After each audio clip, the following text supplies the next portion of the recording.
پیسہ نہیں ہے رونا آ گیا، فقیری پہ رونا آ گیا، تنگ دستی پہ رونا آ گیا۔ لیکن کبھی ہم اپنے آپ پہ غور کر کے دیکھیں کہ تم خاموش بیٹھے تھے، اللہ کی نعمتوں کو یاد کیا، اللہ کا ڈر خوف طاری ہوا اور تمہارے آنکھوں سے آنسو نکل گئے۔ ایسا کتنے بار ہوا ہے؟ ایسا ہو گیا تو اللہ کہتا ہے ہم اسے عرش کے سائے میں جگہ دیں گے۔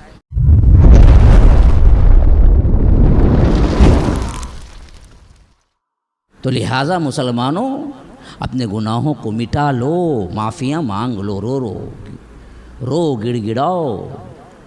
رونا اللہ کی بہت بڑی نعمت ہے۔ رونا نہ آئے تو ڈر جاؤ کہ کہیں اللہ نے دھتکار تو نہیں دیا، لعنت تو نہیں کر دی، کہ اللہ کے ڈر سے خوف نہیں آ رہا، رونا نہیں آ رہا۔ رونا تو اللہ والوں کا کام ہے نا جی۔ رمضان المبارک میں بھی رونا نہیں آ رہا ہے، ایک آنسو نہیں نکل رہے ہیں، تو سمجھو کہ اللہ نے دربار سے دھتکار دیا کہ اس بدبخت کا رونا بھی قبول نہیں ہے میرے دربار میں، چلا جا، نکل جا باہر۔ رونا بہت بڑی نعمت۔ سورہ مریم میں 11 انبیاء کرام کے نام لے کے اللہ نے کہا کہ خروا سجدا و بکیا، روتے ہوئے یہ سجدے میں گر پڑتے تھے۔ تمام انبیاء نے رویا ہے، کون نہیں رویا؟ آدم نے رویا ہے، نوح نے رویا ہے، ابراہیم نے رویا ہے، عیسیٰ نے رویا ہے، محمد الرسول اللہ صلی اللہ علیہ وسلم تو اتنا رویا ہے، اتنا رویا ہے، اتنا رویا ہے کہ کہتے ہیں کہ جب نماز کے لیے تہجد میں کھڑے ہوتے تو رونے سے ایسی آواز آتی سینے کے اندر سے جیسا کھانا پکنے کی آواز ہے، کھٹ پھت کھٹ پھت، اس طرح کیا ہے سینے کے اندر سے آواز نکلتی، جو ہک ہک کے رونا بولتے ہیں نا، اس طرح کیا ہے شدید ترین رونا ہوتا ہے اللہ کے رسول صلی اللہ علیہ وسلم کا۔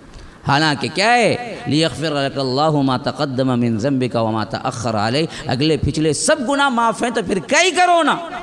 لیکن رونا اللہ کی عبادت ہے، رونا مقرب ترین بندوں کا کام ہے، رونا اللہ والوں کو صرف اللہ دیتا ہے یہ نعمت، ہر کس و ناکس کو نہیں دیتا۔ آپ دیکھیں نا دنیا کی 10 روپے کی چیز کے لیے 1 گھنٹہ روتا بیٹھ کے، ہک ہک کے روتا، ویسے بھی بیوی بیمار پڑی تو روتا، بچہ بیمار پڑا تو روتا، خود کو مار لگ گیا تو روتا۔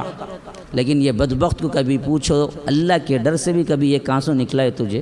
نہیں نکلا۔ اس سے بڑی بدبختی کیا ہوگی؟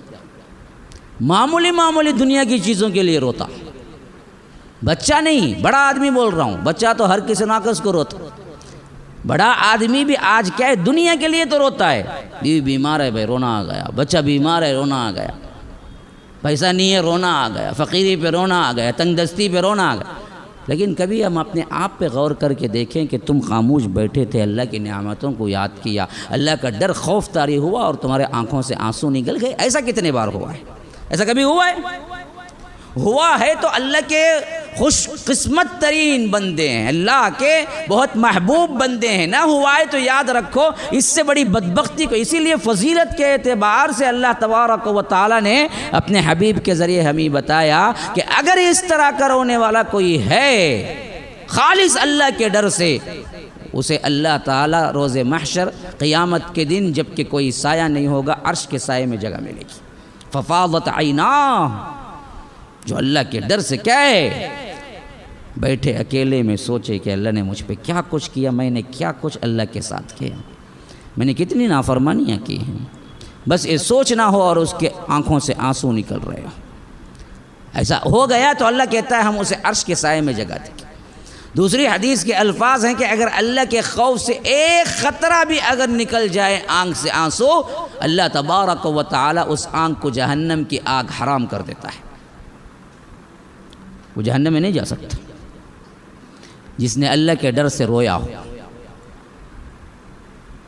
کبھی ہم نے رویا ہے تو رو، گڑ گڑاؤ، قریب آؤ، مغفرت طلب کرو۔ یہ وہ مہینہ ہے جس میں ہم اپنے گناہوں کو مٹانے کے لیے جد و جہد کی جائے۔